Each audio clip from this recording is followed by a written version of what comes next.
ہاں شیئرز کا کاروبار جائز ہے یا نہیں, بہت سے لوگ یہ سوال پوچھتے ہیں, تو میں نے کہا اس پہ میں باقاعدہ ریکارڈنگ میں لے آؤں. شیئرز کا کاروبار چند شرطوں کے ساتھ جائز ہے. نمبر 1, جس کمپنی کا شیئر خرید رہے ہیں وہ کمپنی جائز کام کر رہی ہو. بات آ گئی سمجھ میں؟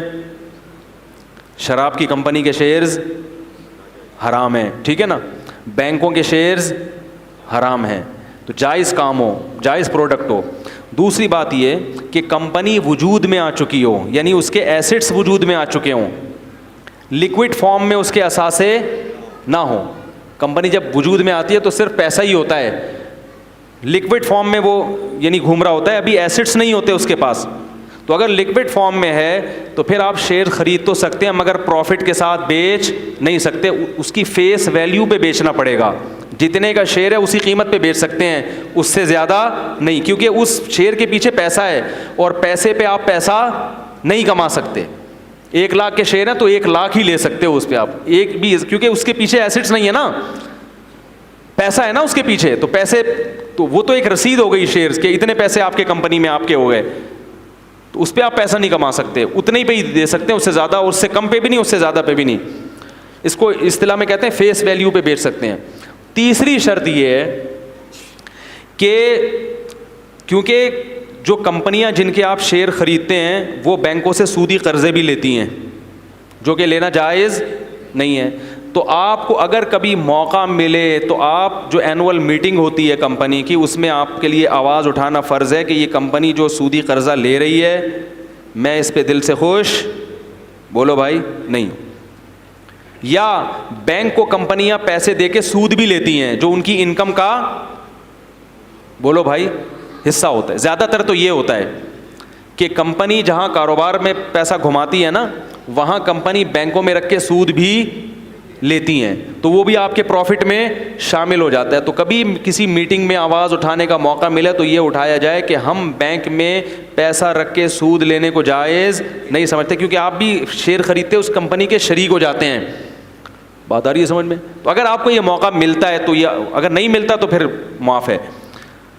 اور دوسری بات یہ, کیونکہ کمپنی کے پروفٹ میں وہ کچھ نہ کچھ % سود بھی شامل ہوتا ہے جو سب میں تحلیل ہو جاتا ہے, لہذا شیئرز کے بزنس سے جو ارننگ ہوگی اس میں آپ یہ دیکھیں گے کہ کیا واقعی آپ کی کمپنی کی اس ارننگ میں سود شامل ہے یا نہیں. اگر ہے تو اتنے % آپ کو اپنی ارننگ سے صدقہ, بولو بھائی, کرنا. مثلا کمپنی کا جتنا پروفٹ ہے وہ پروفٹ میں 2% سود بھی آ رہا ہے, تو آپ کے پروفٹ میں سے آپ کو 2%, بولو بھائی, پروفٹ میں سے, جیسے آپ نے 100 روپے کا شیئر خرید کے 100 روپے میں 200 میں بیچا تو پروفٹ کتنا ہوا 100, تو 100 میں سے 2 روپے آپ کو کیا کرنے پڑیں گے, بولو نا یار, صدقہ, تاکہ وہ حرام جو شامل ہے وہ اس سے پاک ہو جائے. اور آخری شرط یہ ہے کہ شیئرز جب تک قبضے میں نہ آ جائے آپ اس کو فروخت, بولو نا یار, نہیں کر سکتے. اب کمپنی میں جو نے آپ کو جو شیئر دیا ہے, ظاہر ہے اس کے پیچھے کوئی ایسٹس ہے نا, تو وہ تو قبضے میں لے نہیں سکتے نا آپ, ورنہ تو سب پہنچ جائیں گے, یہ صابن کے ڈبے 6 مجھے دے دو اور یہ اگربتیاں کیا کر دو, یہ تو ممکن نہیں ہے. تو اس لیے علماء نے کہا, اس میں تخلیہ بھی ممکن نہیں ہے, تو اس لیے علماء نے یہ کہا ہے, خاص طور پہ حضرت مفتی تقی عثمانی صاحب جو اس فیلڈ کے سب سے ماہر ترین عالم ہیں دنیا میں, کہ جب تک وہ آپ کے نام نہیں ہو جاتا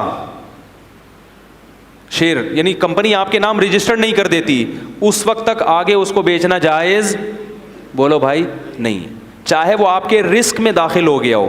لوگ کہتے ہیں بھائی میرے زمان میں آ گیا ہے, اب اگر قیمت گرے گی تو میرا نقصان ہے, تو قیمت بڑھنے سے میرا فائدہ بھی ہے.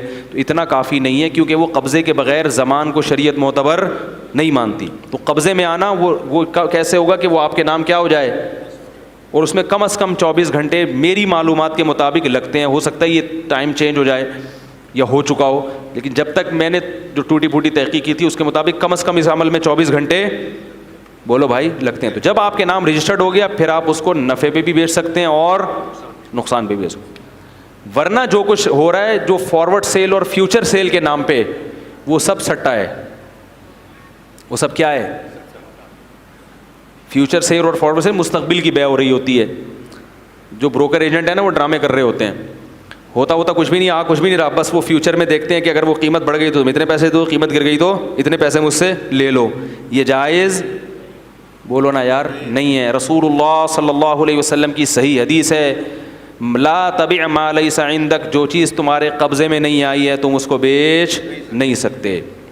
تو سیل ہو ہی نہیں سکتی. ہاں بیچنے کا وعدہ کیا جا سکتا ہے کہ بھائی میں شیئر خرید رہا ہوں, اتنے دن تک میرے قبضے میں آ جائیں گے, تو مجھ سے ایک وعدہ کر لو کہ اگلے ہفتے میں تمہیں اتنے کے بیچوں گا, ابھی بیچے نہیں ہیں, تو ایک وعدہ ہے. تو جب اگلا ہفتہ ہوگا تو ہم اس وعدے کو کیا کریں گے, اس کے مطابق ہم عمل کر لیں گے. اس سے پہلے میں کوئی ذمہ دار نہیں ہوں, تم بھی ذمہ دار نہیں ہو. تو وعدہ الگ چیز ہے اور بیچ ڈالنا یہ الگ. جیسے ایک آدمی کسی سے کہتا ہے کہ بھائی میں ایک پلاٹ خرید رہا ہوں, انشاءاللہ اگلے ہفتے تک خرید لوں گا, ہفتے تک خرید لوں گا, تو اتوار کو تم مجھ سے خرید لینا. تو کیا میں خرید تو لوں گا لیکن تم مجھ سے وعدہ کرو مجھے بیچو گے بھی. ہاں بھائی وعدہ کرتا ہوں میں بیچوں گا, یہ تو جائز ہے. لیکن ابھی پلاٹ آپ نے خریدا ہے نہیں. اسٹیٹ ایجنٹ کیا کرتے ہیں, پلاٹ ہے نہیں, وسیم بھائی سے بات کی, یار تمہارا 1 کروڑ کا پلاٹ ہے نا, بس وہ میرا ہو گیا. نہیں ابھی ہوا نہیں ہے, بلکہ میں ہفتے کو تم سے کیا کروں گا, خرید لوں گا پیمنٹ دے کے.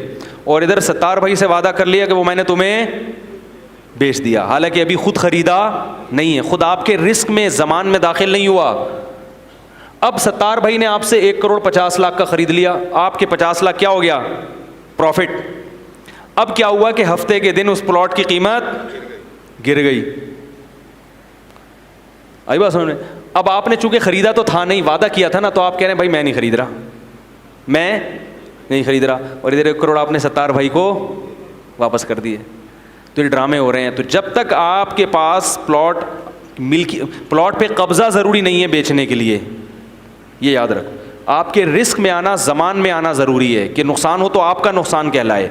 پلاٹ بیچنے کے لیے قبضہ ہونا ضروری نہیں ہے, آپ کے نام ہونا بھی ضروری نہیں ہے فائل, لیکن پلاٹ کی لوکیشن اور پلاٹ کا محل وقوع یہ پتہ ہونا چاہیے, اور مالک آپ ہونے چاہیے. مالک کی ڈیفینیشن یہ ہے کہ اگر نقصان ہو تو کس کا سمجھا جائے, آپ کا. اگر پلاٹ پہ قبضہ ہو گیا تو کس کا نقصان ہوگا, آپ کا. اتنے رسک آپ اٹھا رہے ہو, اس حد تک ملکیت میں ٹرانسفر ہو گیا, اور پھر آپ آگے اس کو سیل کر سکتے ہیں, اس سے پہلے نہیں کر سکتے.